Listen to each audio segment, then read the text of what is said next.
할렐루야, 할렐루야. 2월 8일 목요 새벽 예배에 주님의 전으로 나오신 모든 성도님들을 예수님 이름으로 환영하고 또 축복합니다.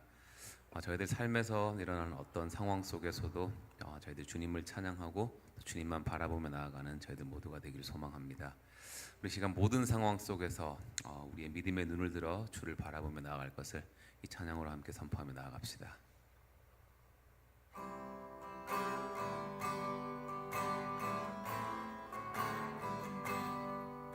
모든 상황 속에서 주를 찬양할지라.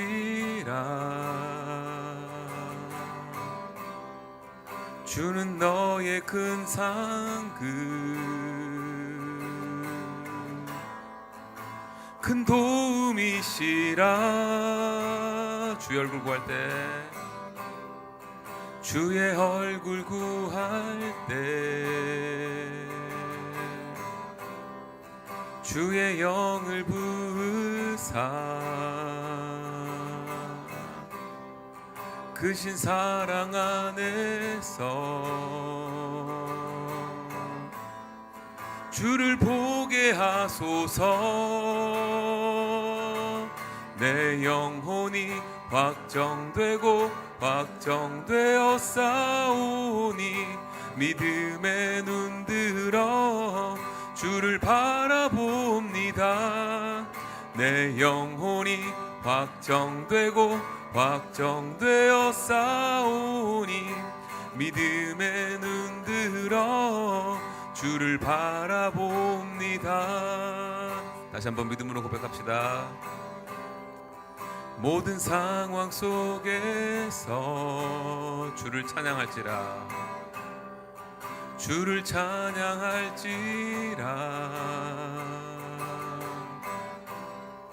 주는 너의 큰 상급 큰 도움이시라. 주의 얼굴 구할 때 주의 영을 부으사 크신 사랑 안에서 주를 보게 하소서. 내 영혼이 확정되어 싸우니 믿음의 눈 들어 주를 바라봅니다. 내 영혼이 확정되어 싸우니 믿음의 눈 들어 주를 바라봅니다. 내 영혼이 확정되어 싸우니 믿음의 눈 들어 주를 바라봅니다. 내 영혼이 확정되어 싸우니 믿음의 눈 들어 주를 바라봅니다. 믿음의 눈 들어 주를 바라봅니다.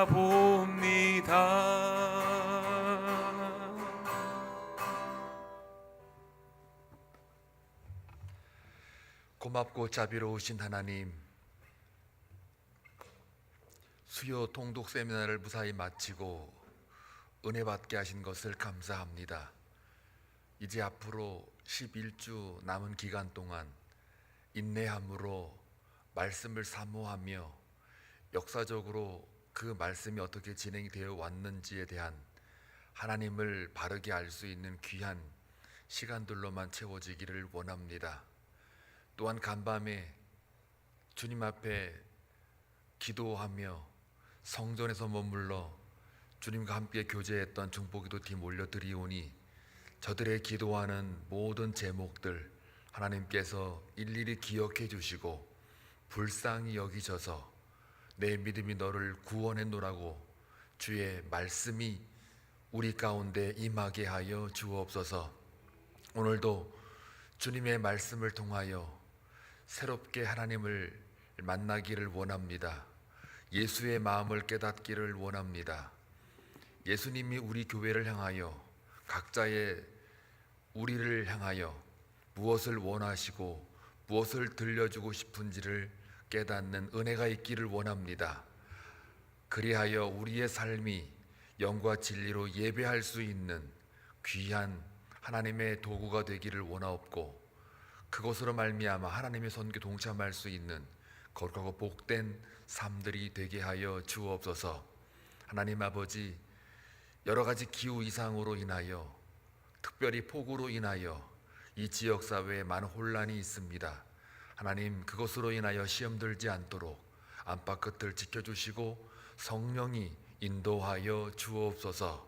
다시 한번 주님의 말씀을 사모하며 나아가오니 주여 말씀하옵소서. 예수님의 이름으로 기도하옵나이다. 아멘. 마가복음입니다. 13장 1절에서 13절입니다. 함께 교독할 때에 하나님의 음성을 들을 수 있기를 바랍니다.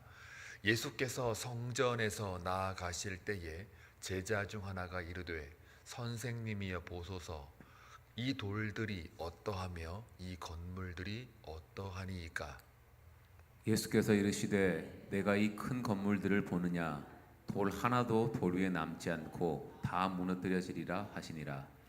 예수께서 감람산에서 성전을 마주 대하여 앉으셨을 때에 베드로와 야고보와 요한과 안드레가 조용히 묻되 우리에게 이르소서, 어느 때에 이런 일이 있겠사오며 이 모든 일이 이루어지려 할 때에 무슨 징조가 있사오리이까? 예수께서 이르시되 너희가 사람의 미혹을 받지 않도록 주의하라. 많은 사람이 내 이름으로 와서 이르되 내가 그라하여 많은 사람을 미혹하리라. 난리와 난리의 소문을 들을 때에 두려워하지 말라. 이런 일이 있어야 하되 아직 끝은 아니니라. 민족이 민족을, 나라가 나라를 대적하여 일어나겠고 곳곳에 지진이 있으며 기근이 있으리니 이는 재난의 시작이니라. 너희는 스스로 조심하라. 사람들이 너희를 공회에 넘겨주겠고 너희를 회당에서 배질하겠으며 나로 말미암아 너희가 권력자들과 임금들 앞에 서리니 이는 그들에게 증거가 되려 함이라. 또 복음이 먼저 만국에 전파되어야 할 것이니라. 사람들이 너희를 끌어다가 넘겨줄 때에 무슨 말을 할까 미리 염려하지 말고 무엇이든지 그때에 너희에게 주시는 그 말을 하라. 말하는 이는 너희가 아니요 성령이시니라. 형제가 형제를, 아비가 자식을 죽는데 내주며 자식들이 부모를 대적하게 죽게 하리라. 다 같이 또 너희가 내 이름으로 말미암아 모든 사람에게 미움을 받을 것이나 끝까지 견디는 자는 구원을 받으리라. 아멘. 여러분, 이 말씀을 지금 함께 교독했는데요. 한번 질문을 드려보겠습니다. 이 새벽에 웬 질문이냐 그러시는데, 이 말씀 읽고 여러분 마음 가운데 어떠한 마음이 들었습니까? 긴장과 두려움입니까? 아니면은 답답함과 인내와 소망을 느끼셨습니까? 잘 대답하셔야 돼요. 이거의 답에 따라서 이 본문이 그동안 내가 어떻게 이해했는가에 대하여 또 잘못 배웠는가에 대하여 이렇게 짚어드리는 질문이기 때문입니다. 여러분이 만약에 긴장과 두려움이었다라고 한다면 여러분은 이 본문을 종말론적 해석을 하고 있는 겁니다. 여기서 말하는 종말론적 해석이란 주님의 재림을 염두에 두고 이제 세상 다 끝나는 주님 오시는 그날, 요한계시록이 말하는 그 재림 때의 징조를 이야기하기 때문에 정신 바짝 차리고 이제 분명히 이러한 난리의 난리, 소동이, 혼란이 있을 거고 거짓 선지자, 적그리스도 이런 이제 흔히 여러분 들어왔던 거 핍박이 있을 거고 끝까지 참고 있으면 휴거가 되니까 멋지게 에녹처럼 샥 올라간다. 그렇게 이제 이해를 하셨다면은 여러분들은 긴장하고 있을 거고 그 다음에 또 뭐예요? 두려움도 있을 거고, 그래도 끝까지 핍박이 오면은 끝까지 내가 참아야겠다. 나는 참을 수 있을까? 뭐 그런 의구심도 들을 거고, 지금 믿음 같으면 참을 수 있을지도 모르겠는데 그때 가봐야 알겠지. 뭐 이렇게 이제 긴장이 있고 두려움이 있을 것이다라는 생각이 들고요. 아니라는 얘기죠. 이 본문은 그걸 말하는 게 아니다. 그러면 이제 제가 또 질문도 했죠. 답답함이냐 아니면 또 인내하며 소망이 있느냐라는 질문을 했을 때는 이제 요 세 가지의 그 느낌이 들었다면 여러분은 이 본문을 정확하게 알고 있는 거예요. 그런데 이 본문을 가지고 많이 우리가 들어왔던 바는 요한계시록에 나와 있는 그 말세의 징조, 말세가 또 언제냐, 뭐 하여튼 시대를 살아가는 사람들마다 전부 다 입버릇처럼 말한 게 전부 다 아유 요즘 말세야, 2000년 전에도 말세라 그러고 1000년이 지나도 말세라 그러고 지금 사는 사람들도 말세라 그러고 또 이제 분명히 이제 뭐 한 또 몇백 년 지나고 나면 아유 세상이 다 끝날라나 봐, 말세인가 봐, 또 말세 얘기할 거예요. 그럼 언제 말세라는 거예요? 그런 거 아니라는 거죠, 이 본문은. 근데 이 본문이 마태복음 24장에도 나오고 누가복음 21장에도 기록이 되어 있습니다. 조금 더 누가복음이나 마태복음은 조금 더 디테일하고 길어요. 그러나 마가복음은 이게 이 복음서에 가장 먼저 쓰여진 거기 때문에 짧아요. 짧으니까 어떻게 돼요? 생략된 게 많지요. 그래서 요 본문을 좀 더 여러분들이 정확하게 이해를 하려면 마태복음 24장이나 누가복음 21장 그 이하에 있는 내용을 좀 더 읽어 가시면 되고, 그 다음에 이제 이 본문이 개역개정으로만 읽게 되면은 이게 무슨 뜻인지를 잘 헤아리기가 어려워요. 그래서 커멘터리 주석 같은 것도 좀 읽어보시면 더 디테일하고, 또 어떤 주석은 또 이걸 정말 긴장 두려움으로만 몰고 가서 요한계시록하고 연결시켜가지고 그렇게 또 해석해 놓은 책들이 주석들이 있어요. 이제 그런 책들은 그 당시에 짧은 지식이나 혹은 좀 더 깊은 탐구를 하지 않았기 때문에 나온 오류라고 봐요. 그러나 정확한 이런 해석들은 특히 복음서라는 것은 예수 그리스도를 나타내기 위함이에요. 그리고 예수 그리스도가 모든 율법의 유대교를 이제 끝을 내고 새로운 성전을 만들어내는 그 성전이 예수 그리스도니까 예수 그리스도의 그 사역을 그의 삶을 통해서 이야기하고 있기 때문에 철저히 예수의 역할 그리고 예수의 복음 이것만을 얘기하기 위해서 지금까지 줄고 달려오는 거예요. 1장부터 16장까지. 마태복음을 읽을 때면 1장부터 28장까지, 또 누가복음 읽다 그러면 1장부터 24장까지 계속 이렇게 달려오고 있는 거는 전부 다 예수 그리스도의 중심이에요. 예수가 누구인가를 계속해서 말하고 있는 거기 때문에 요한계시록에 나와 있는 그걸로 끌어다 쓰면은요, 그러면 이게 문맥이고 뭐고 다 안 맞아요. 근데 딱 요 본문을 빼가지고 우리에게 그냥 조심해 막 이렇게 뭔가 위협을 한단 말이죠. 이거는 정말 잘못 가르치는 거거든요. 자, 그러면은 자 봅시다. 1절을 한번 볼게요. 이제 그런 맥락에서 이 본문을 들여다보라 그 얘기예요. 자, 예수께서 성전에서 나가실 때 이제 성전에 이제 나갑니다. 3일 때 되는 날 이제 목요일 날에는 이제 그 성만찬을 하잖아요. 제자들을 불러다 놓고 잡히시기 전에 그 수요일까지 이제 성전을 쭉 둘러보다가 이제 수요일 날 저녁 좀 나가버려요. 나간다는 얘기는 이 성전에는 뭐가 없다? 하나님이 없다. 예수가 없다예요. 그러니까 나가요. 나가서 나가는데 제자 중 하나, 여기서 참 저는 이제 아쉬운 게 뭐냐면은 제자가 누구냐 이거죠. 제자 중 하나라고 했어요. 이 제자 이름을 좀 밝혀주면은 아마 이 제자 평생 아마 욕 먹을걸요. 욕 바가지로 먹습니다. 빌라도가 빌라도의 고난을 받아서 할 때 이 빌라도 평생 지금 긁어먹고 있잖아요. 욕먹고 있잖아요. 근데 희한하게도요, 이 사복음서 저자들이 어찌된 영문인지 특히 이제 마태복음에는 제자들로 나와요. 복수로 나와요. 그리고 마가복음에는 제자 중 하나라고 나와요. 그러니까 제자 중 하나지만 보는 관점이 따라 다르죠. 아마 제자들일 거예요. 그런데 제자들이 맞죠. 왜냐하면 저 제자 중 하나라고 했지만 많은 제자들도 딱 한 명만 말했겠습니까? 같이 웅성웅성 하다가 이제 하나가 얘기를 했겠죠.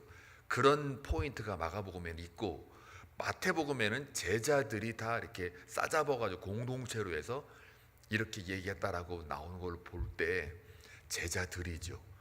자, 그러면은 이제 제자들의 그럼 이름을 일일이 다 기억을 이제 다 쓰려고 그러면 다 써야겠죠. 이제 그러니까 여기서는 또 제자 중 하나니까 꼬집어가지고 말한 거기 때문에 그 중에 대표로 누가 얘기했겠죠. 그리고 그 대표자만 얘기하면 나머지는 뒤로 샥 숨어버리는 거잖아요. 그러니까 전부가 다 제자들이 한 거나 마찬가지예요. 그렇게 알아두는 게 훨씬 나아요. 근데 왜 이름을 얘기를 안 했느냐? 이 저자 제자들의 이 쓴 글에 있어서 특별하게 이름을 얘기를 안 해요. 혈루병 여인이고 이름만 좀 알려주면 얼마나 좋을까. 혈루병 여인이 누구야? 반은 예를 들어 황문순 그러면 혈루병 황문순 주님의 옷자락을 탁 만졌더니 나았다. 그래갖고 주님이 황문순아 내 믿음이 너를 구원했노라 이렇게 만약에 적어놨으면은 오늘날까지 황문순이라는 이름이 계속 갈 거예요. 그럼 이게 어떻게 돼요? 누가 떠? 황문순이 떠. 예수가 뜨는 게 아니고 황문순이 뜨는 거예요. 지금 오늘 이름 거론한 거 축복인 줄 아세요? 이거 나왔기 때문에 이 영상으로 보시는 분들은 이제 이름 거론할 일이 없어요. 내가 누가 하는지도 모르니까. 이름 거론하는 게 이렇게 중요해. 사실은 여기 다 말하고 싶은데 여기 나오신 분들 다 말하고 싶은데 또 때가 있으니까 또 그때 또 내가 써먹어 드릴게. 이름을 뜨지 않는 이유가 있는 거예요. 제가 이제 예를 들으면 그러니까 혈루병 여인이든 뭐 수로보니게 가나안 여인 이름 적어주면 얼마나 좋아요. 그럼 우리가 더 그 여인에 대해 디테일하게 알 수 있잖아요. 근데 희한하게도 복음서 특히 공관복음에서 나오는 여인들이든 가난한 사람이든 간에 누구든 간에 또 부자 청년 그러면 또 부자 청년 누구 이렇게 안 나온 사님 될까 그냥 부자 청년 누구 이렇게 이름을 딱 대버리면 걔는 그냥 평생 그냥 욕먹고 사는 거야. 율법을 그렇게 많이 알고 그렇게 많이 지키고 도덕과 윤리로 완벽한 사람인데 그냥 죽일 놈 되는 거지. 근데 그렇게 안 적어놔요. 그 사람들을 알리는 게 목적이 아니에요. 예수가 누구이고 왜 왔고 또 그 온 목적이 뭔지 과정이 뭔지를 예수가 하여튼 예수를 어떻게 하면 알까 알릴까의 목적이 있는 거지. 누구를 짚어가지고 이렇게 얘기를 했다가는 이게 영웅이 되지만 우상이 될 수도 있고요. 또 나쁜 놈이 되지만 이건 평생 이 사람을 그냥 영혼까지 그냥 탈탈탈 털어가지고 그냥 죽어도 그냥 회자가 되는 이렇게 돼버리면 이 복음서의 이 맥이 다 끊어져 버리고 원래 저자 의도가 아니고 성령의 목적도 아니에요. 그러니까 이게 참 성경은 그래서 하나님의 감동으로 쓰여진 거 맞아요. 읽고 연구하고 기도하고 묵상하면 할수록 야 어쩌면 그렇게 중심이 예수 그리스도냐 이게 정확합니다. 이거 설명하려고 구약으로부터 쭉 나오고 앞으로까지 다 미리 예언을 해버려요. 그러니까 요걸 놓치지 않으면 그러니까 복음을 놓치지 않으면 이 성경을 뚫을 수가 없어요. 자, 야 이게 참 시간이 없다. 자, 또 갑니다. 이제 제자 중 하나가 이르되 선생님이여 보소서 이 돌들이 어떠하며 이 건물들이 어떠하니까. 이게 무슨 말이에요? 이 돌들이 어떠하며 이 건물들이 어떠하니까. 이 말이 어떤 의미입니까? 어떤 뉘앙스로 읽을까요? 다른 공동 번역이나 다른 그 표준 세 번역이나 이런 다른 번역에 보게 되면 이런 뉘앙스예요. 여기는 그 느낌 잘 안 나와요. 그냥 이 돌들에 대해 어떻게 생각하세요? 이 건물 어떻게 생각하세요? 이렇게 저렇게 나오는데 저건 아니고, 와, 이 돌들요, 와, 어떻게 이렇게 웅장합니까? 야, 대단합니다. 건물 이거 아주 의리 뻑적합니다. 그 얘기예요. 야, 이 건물 이거, 어우, 주님, 이게 들었다 나오고 보니까 이게 대단한데요? 멋있는데요? 이렇게 얘기하고 있는 거거든요. 이 성전이 몇 번째 성전이에요? 미안해요. 내가 괜히 물어봤어요. 세 번째예요. 세 번째. 첫 번째는 솔로몬 성전. 그게 이제 무너졌죠. 그리고 이제 바벨론 유수 때 다시 돌아와가지고 재건한 성전. 보통 그 별명이 수르바벨이 다 졌다 그래가지고 수르바벨 성전이라고 돼요. 요게 또 이제 로마 침공하면서 다 또 무너졌죠. 그래가지고 다시 지은 게 뭐예요? 이게 헤롯 성전이에요. 헤롯 성전은 이걸 왜 졌을까요? 믿음이 좋아가지고요? 아니면 그게 아니고 분봉왕으로서 이 지역을 다스리기 위해서 이 유대인들이 자꾸 봉기를 하고 저항을 하니까 이 성전 하나 잘 지어주면은 그나마 좀 무마가 될 것 같으니까 70년이라는 세월이요. 70년을 세월을 거쳐가지고 이 성전을 지어주는 거예요. 그러니 얼마나 의리뻑적하게 지어주니까 이 헤롯에 대해서 유대인들, 전통주의자들, 바리새인, 서기관들 좋아했겠죠. 그리고 여기도 보니까 제자들도 들어갔다가 나오면서 성전을 보고 주님, 우와 대단한데요, 웅장합니다, 이렇게 얘기를 하고 있어요. 그래서 제가 여러분에게 서두에 뭐라 그랬어요? 답답함이라는 말 썼죠. 답답함. 이걸 보고 답답한 거예요. 예수님이 여기 오늘 13장 1절까지 오기 전까지 무슨 얘기를 했어요? 누가 변론하며 누구와 논쟁하고, 그 논쟁과 변론의 주제가 뭐였어요? 전부 다 부활에 대한 거, 세금에 대한 거, 특히 또 뭐 성전을 파괴하고 이 도둑의 소굴로 만든 놈들아 이러면서 막 외식하는 자들아 이러면서 막 질타를 하셨잖아요. 채찍을 들어가지고 전부 다 내쫓아버리고 매매하는 것들, 이 성전을 갖다가 강도의 굴려를 만들었느냐, 만민이 기도하는 집에다가 이게 뭔 짓이냐 이러면서 막 때려 부시고 뭐라 그래요? 이 성전을 내가 3일 만에 전부 다 무너뜨리고 다시 일으키리라 라고 저주를 퍼붓잖아요. 그거의 상징으로 무화과나무 저주해버리고 그 다음날 와가지고 봤더니 베드로가 보니까 아유 주님 이거 뿌리채 말라버렸는데요. 이게 무슨 말이에요? 이스라엘의 영적 상태를 말해주니까 이 성전의 상태, 예배, 뭐 그들이 말하는 어떤 제물, 성소에서 드리는 제단, 이거 다 전부 뭐예요? 예수님이 다 무너뜨리겠다고 두고두고 얘기를 하지 않았습니까? 그런데 제자들이 하는 말 봐봐요. 주님, 와 성전 이거 진짜 뻑적지근한데요. 이야 이거 멋있는데요. 하나님의 임재가 막 있어 보여요. 여러분 대형교회 여러분 큰데 잘 되는 데 가보시면 이야 우리 교회도 이랬으면 좋겠다. 이야 멋있다. 이야 여기서 그냥 밥 먹으면 밥맛도 나겠다. 이야 음향시설 끝내준다. 우리는 뭐냐 맨날 침침하고 스크린이 왜 저 모양이냐. 이렇게 되지 않겠어요? 그거 뭐라고 하는 거죠 지금. 그러니까 예수님이 이 성전에 대해서 그렇게 두고두고 얘기를 하고 무너뜨리겠다고, 심지어 파괴하겠다고 성전 청결까지 해주셨는데도 이 제자들의 이 눈에는 그것을 못 알아들어요. 이때 제자들은 못 알아들어요. 그러니 예수님 마음에서 볼 때 아이고 이 답답하 그랬을 것 같은 생각이 드는 거죠. 자, 그런 겁니다. 저와 여러분은 어떻습니까? 여러분은 어떠세요?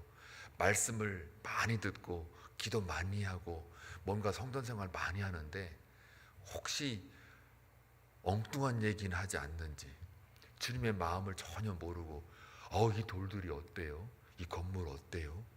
하고서 그냥 거칠에 주님하고는 전혀 딴판인 그런 삶을 살고 있지는 않는지 다시 한번 우리가 묵상해 볼 일입니다. 자, 3절을 볼게요. 예수께서 감람산에서 성전을 마주 대하여 앉으셨을 때에 베드로와 야고보, 요한, 안드레가 조용히 묻되, 참 안드레가 갑자기 여러분 보이지 않아요? 그동안에는 늘 어디 가면 베드로, 야고보, 요한을 따라가는데 요 안드레가 딱 등장합니다. 이 안드레가 이렇게 등장하는데 뭐 이거로 또 다른 얘기니까 더 이상 얘기를 안 드리겠고 시간 관계상 더 중요한 거는 감람산에서 성전을 마주대하여 그랬어요. 왜 마주대했을까요?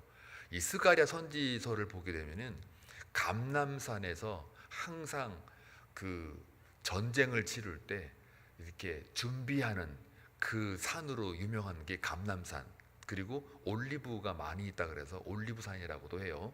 그래서 예루살렘과 마주 본다는 얘기는 뭐예요? 전쟁을 앞두고 마주 본다라고 그랬어요. 그러니까 저 지금 그 제자들이 감동했던 거칠애에 이스라엘 영적 상태에 있는 내가 완전히 무너뜨리겠다라는 저 성전을 향하여 마주보고 앉았다는 얘기는 뭐예요?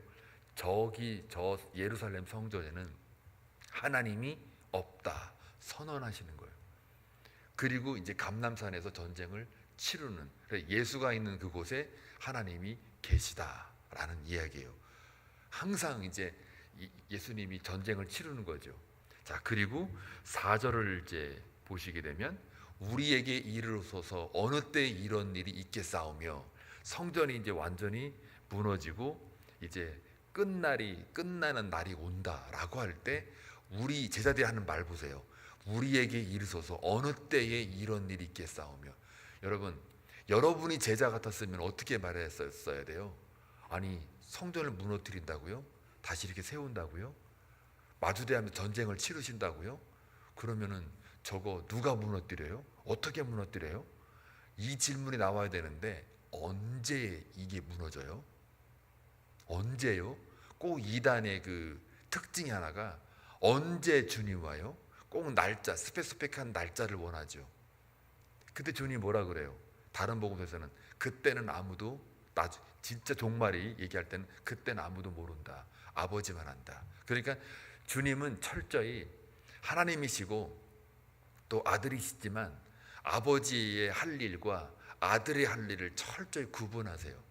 그래서 아버지 할 일에 대해서는 전혀 거기 건들질 않아요. 아버지를 존중하죠. 사랑하죠.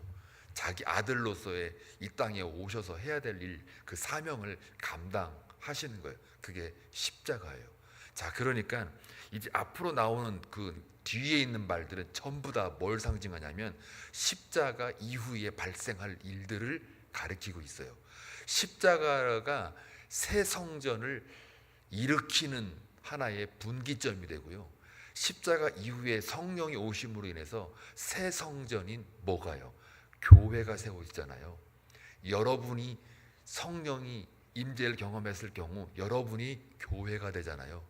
바울이 이거를 진보시키거든요. 그러니까 지금 뒤에서 나오는 모든 이야기들은 다 여러분의 이야기고 교회의 이야기예요. 자, 그러면서 십자가가 이제 발생하기 전, 그리고 그 이후에 교회에 앞으로 일어날 일들을 이제 뭘 얘기하는 거예요? 5절부터 보세요. 이렇게 되면 이제 예수께서 이르시되 너희가 사람의 미혹을 받지 않도록 주의하라. 미혹하는 영들이 이제 앞으로 너희들에게 올 거다. 그리고 많은 사람이 내 이름으로 와서 이르되 내가 그라. 여기서 헬라어는 에고 에임이거든요. 내가 주다라고 사람들이 얘기를 할 거다. 자, 이거 보니까 막 적그리스도니 뭐니 얘기하시는데요. 이 복음서에서 나오는 이 이야기는 적그리스도 얘기가 아니에요. 그러니까 종말론적으로 끌어다 쓰면 안 돼요. 그렇게 재림으로 갖다가 쓰시면 안 되고, 십자가 사건을 중심으로 해가지고 이것을 십자가를 사건을 말하는 거고, 십자가가 발생하기 전에 이 이야기를 하셨기 때문에 이때에 그 로마 황제 네로 황제라든지 요 시기에 이런 사건들, 난리 이런 것들이 많이 이제 초대교회가 등장하면서 성령이 오시고 그 이후에 계속 벌어지는 일들을 이제 얘기하는 것이니까 뭐라는 거예요? 이게 옛 성전, 지금이 니들이 보는 그 돌 건물, 이거 내가 하나도 남김없이 전부 다 와르르 무너뜨리겠다라고 하는 이 말을 하면서 요 얘기를 하는 이유는 옛 성전 가지고는 이제 너희들이 구원이 없으니 내가 십자가를 짐으로 말미암아 이제는 새 성전이 만들어질 거고, 그게 교회로서 너희들의 성도로서의 삶으로 나타날 것인데, 그 삶을 살아가고 교회로 이제 나아갈 때에 어떤 일이 벌어지느냐? 바로 이와 같이 서로 내가 주다, 미혹한다. 그 다음에 또 뭐예요? 7절 난리와 난리의 소문을 들을 것이고 그러니 두려워하지도 말 것이며 그게 끝이 아니다. 8절 보세요. 민족이 민족을, 나라가 나라를 대적하게 되고 서로 치고받고 싸우는, 그 다음에 지진이 일어나며 기근이 일어나며, 이거는 그 당시에도 엄청 많았고요. 지금도 많고, 지금 좀 뭐 지진이 일어나고 기근이 일어나면 여러분들 막 쉽게 이거 종말 아니야, 뭐 그런 생각하는 거야, 뭐 자유인데요. 그러나 그걸 함부로 갖다 쓰시면은 안 돼요. 그리고 이는 재난을 시작할 때, 요 재난이라는 말이 저 말 한국말 번역 때문에 그래요. 저 재난이라는 말이요, 다른 성경 다른 번역의 대부분이 뭐라고 써 있냐면 진통의 시작이다. 앞으로 다가올 고난에, 십자가를 지고 가는 너희들의 고난의 산통이죠. 그러니까 아기 낳기 전에 그 겪는 고통이잖아요. 진통의 시작이다라는 말이 더 정확해요. 재난, 그러니까 막 무슨 막 우주적인 종말론으로 이해하시면 안 된다라고 말씀드리는 거예요. 이 본문은 우주적, 우리가 흔히 말하는 우주적인 종말을 말하는 게 아니고 십자가 사건을 상징하면서 십자가 이후에 다가올 교인들의 교회의 핍박, 어려움, 세상에 돌아가는 것들, 이것들을 대해서 너희 교회 공동체, 너희 그 신앙 공동체가 앞으로 이러이러한 일들, 내가 옴으로 인하여, 내가 이 땅에 옴으로 인하여 옛 성전이 무너지고 새 성전이 이제는 새롭게 갈 텐데, 그때는 이제 저 성전에는 하나님이 없으니까 이제는 내가 왔기 때문에 어디 들이든 장소 문제가 아니라 시간 문제가 아니라 너희들이 나를 믿고 내 이름으로 기도하는 곳이 거기가 성전이고, 내 이름으로 예배를 드리는 곳이 영과 진리로 예배하는 때가 오는 것이니까 그게 바로 새 성전이고, 그걸 하다 보면 그 과정 속에 뭐가 일어나느냐? 이와 같이 나라와 나라가, 민족이 민족을, 그리고 또 난리와 난리, 그리고 자연적으로는 지진, 기근 이런 것들이 있을 터인데, 그런 것들을 보고 아하, 이제 앞으로 세상이 너희들을 핍박할 거고 서로가 거짓으로 이렇게 속이고 죽이려 들고, 그래서 박해가 있을 것이다. 그러나 그거는 내가 미리 말해주니까, 미리 예고해 주니까 너희 교회 공동체끼리, 너희들끼리는 잘 연합하고 일치하여 내 말을 기억하고 그것을 인내함으로 견디면 성령이 너희들에게 임하여, 성령이 너희들로 하여금 니들이 생각해서 말하는 게 아니라 성령이 너희들에게 말할 것을 다 줄 것이니 걱정하지 마라. 이 얘기를 하고 있는 거니까 희망이요, 소망인 거죠.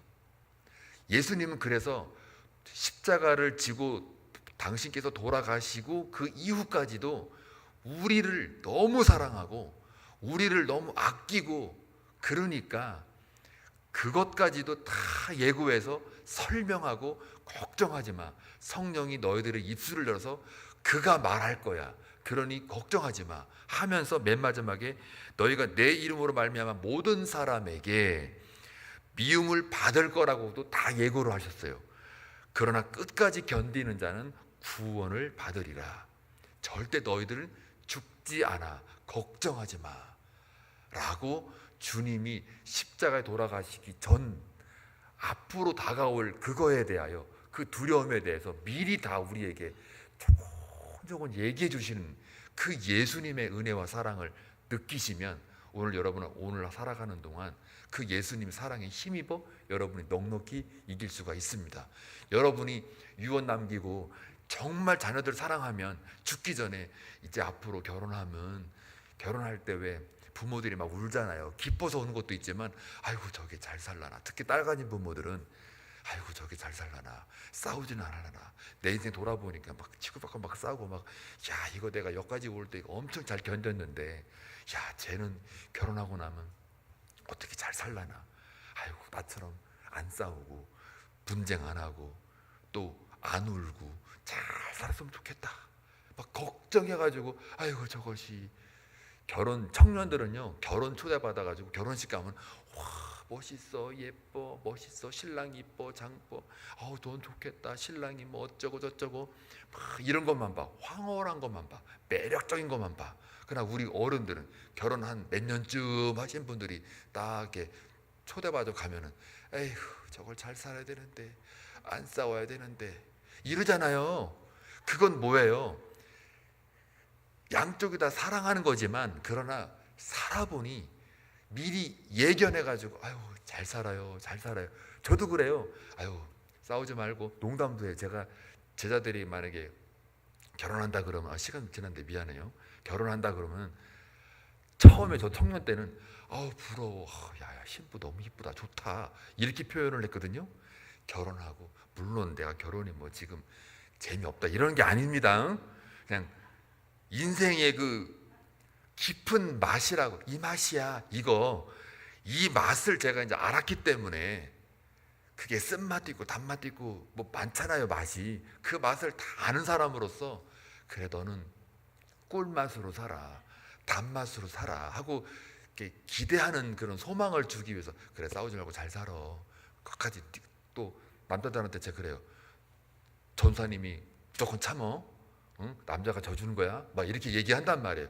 그거는 뭐예요? 깊은 그 인생의 맛을 아는 말이잖아요. 주님이 그 마음이라는 거예요. 주님이 이 마음으로 요 얘기를 했다, 그 얘기예요. 주님 마음 아시겠습니까? 네, 그 마음으로 사세요. 기도합니다. 하나님 아버지 감사합니다. 오늘 본문을 통해서 예수 그리스도의 마음을 알고 예수님이 우리를 얼마나 사랑하는지를 다시 한번 고백하고, 또 오늘 하루 살아가는 동안 그리스도의 마음을 가지고 살아내어 다른 사람들에게도 그 마음을 전달할 수 있는 복이 임하게 하여 주옵소서. 예수님의 이름으로 기도합니다. 아멘.